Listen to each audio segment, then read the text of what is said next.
wabarakatuh. Perkenalkan, nama saya Fadida Tri Regita dengan NIM 210306094 dari kelas A Prodi Peternakan Fakultas Pertanian. Di sini saya akan menjawab beberapa pertanyaan untuk melengkapi tugas praktikum biokimia dengan dosen pengampu Ibu Tati Fidianasari SPTMP. Pertanyaan yang pertama, jelaskan struktur enzim. Struktur enzim itu terbagi menjadi protein dan kofaktor. Enzim biasa disebut dengan holoenzim dikarenakan enzim memiliki struktur yang sempurna dan juga aktif mengkatalis bersama logam. Nah, struktur yang pertama ada protein atau biasa disebut dengan apoenzim. Apoenzim ini bersifat dominan pada enzim dan juga dapat dipengaruhi oleh suhu dan juga pH. Kemudian ada kofaktor atau non protein. Kofaktor ini fungsi kofaktor ini ialah katalis untuk meningkatkan kerja enzim. Terbagi menjadi molekul organik atau koenzim, di mana senyawa kovalen akan berikatan dengan enzim. Kemudian ada molekul anorganik atau gugus protestik atau mineral. Contoh enzimnya itu ada tripsin, lipase, polimerase, dan lain-lain. Kemudian yang soal nomor 2, jelaskan 2 model cara kerja enzim. Nah, yang pertama ada model kunci atau lock and key, di mana suatu enzim hanya bisa mengikat satu substrat pada sisi aktifnya. Diibaratkan gembok tuh enzim dan substrat tuh kunci. Nah, substrat dan enzim akan berikatan menjadi kompleks. Kemudian substrat akan diubah menjadi produk dan lepas dari enzim. Yang kedua ada kecocokan terinduksi, di mana kofaktor akan berikatan dengan sisi alosterik dengan cara mengubah bentuk sisi aktif enzim agar dapat berikatan dengan substrat. Kemudian substrat akan diubah menjadi produk dan lepas dari enzim. Soal nomor 3, jelaskan klasifikasi enzim secara internasional dan contoh enzimnya. Yang pertama ada oksidoreduktase, yaitu enzim yang dapat mengkatalisis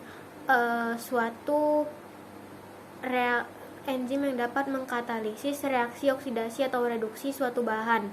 Contohnya alkohol dehidrogenase.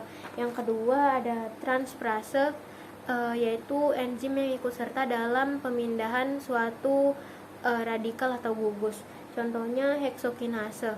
Yang ketiga ada hidrolase, merupakan enzim yang sangat penting dalam pengolahan pangan, yaitu enzim yang dapat mengkatalisis reaksi hidrolisis suatu substrat atau pemecahan substrat dengan bantuan molekul air, contohnya tripsin.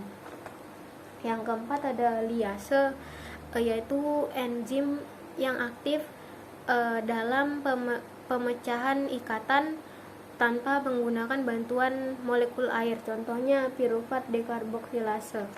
Yang kelima ada isomerase, yaitu enzim yang dapat mengkatalisasi reaksi perubahan konfigurasi molekul dengan cara pengaturan kembali atom-atom substrat dan menghasilkan molekul baru. Contohnya maleat isomerase. Yang terakhir ada ligase, yaitu enzim yang dapat mengkatalisis pembentukan ikatan tertentu, contohnya piruvat karboksilase. Kemudian yang keempat, sifat-sifat enzim. Yang pertama ada enzim sebagai katalisator. Enzim merupakan katalis yang dapat mengubah laju reaksi tanpa ikut bereaksi. Yang kedua ada enzim itu suatu protein. Struktur enzim tidak lain adalah protein, karena aktivitas katalitiknya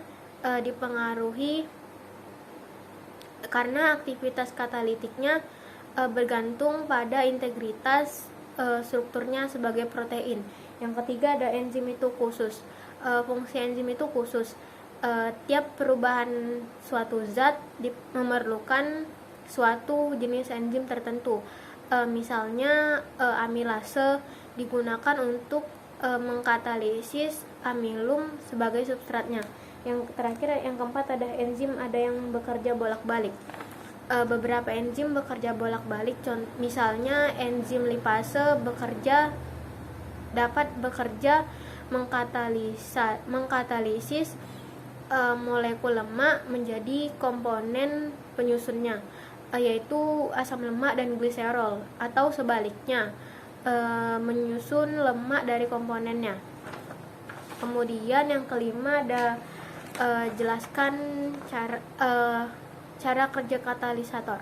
Nah, suatu reaksi kimia dapat terjadi jika molekul yang terlibat memiliki cukup energi internal untuk membawanya ke puncak energi menuju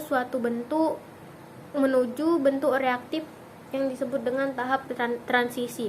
Energi aktivasi suatu reaksi adalah jumlah energi dalam kalor yang diperlukan untuk membawa semua molekul pada 1 mol senyawa pada suhu tertentu menuju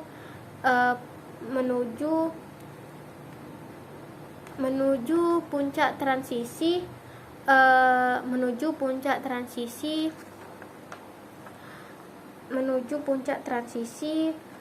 pada puncak batas energi. Suatu kerja reaksi kimia dapat dipercepat dengan 2 cara, yaitu meningkatkan suhu dan menggunakan katalis. Kemudian yang keenam, jelaskan faktor yang mempengaruhi enzim. Yang pertama, ada suhu. Suatu kerja enzim sangat dipengaruhi oleh suhu lingkungannya. Setiap kenaikan suhu 10 derajat Celcius meningkatkan kecepatan enzim menjadi 2 kali lipat. Yang kedua, ada pH. Enzim sangat peka terhadap perubahan pH. Pada lingkungan pH sangat rendah atau asam kuat dan pH tinggi atau basa kuat. Misalnya enzim pepsin memiliki pH optimum 2 dan enzim tripsin memiliki pH optimum 8,5. Yang ketiga, ada konsentrasi enzim.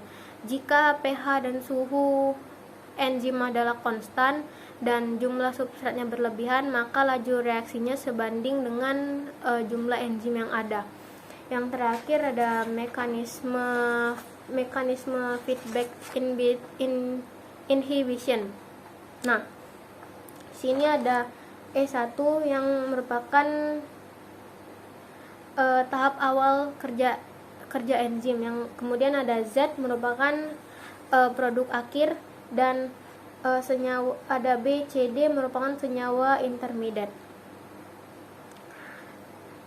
Nah, pada tahap awal kerja enzim ini S1 dihambat oleh produk akhir atau Z, di mana memberikan keuntungan pada sel, yaitu organismenya dapat mengatur energi supply dan menghambat penumpukan senyawa intermediate BCD pada saat metabolisme berlangsung. Demikian penjelasan dari saya. Bila ada kesalahan kata saya mohon maaf. Assalamualaikum warahmatullahi wabarakatuh.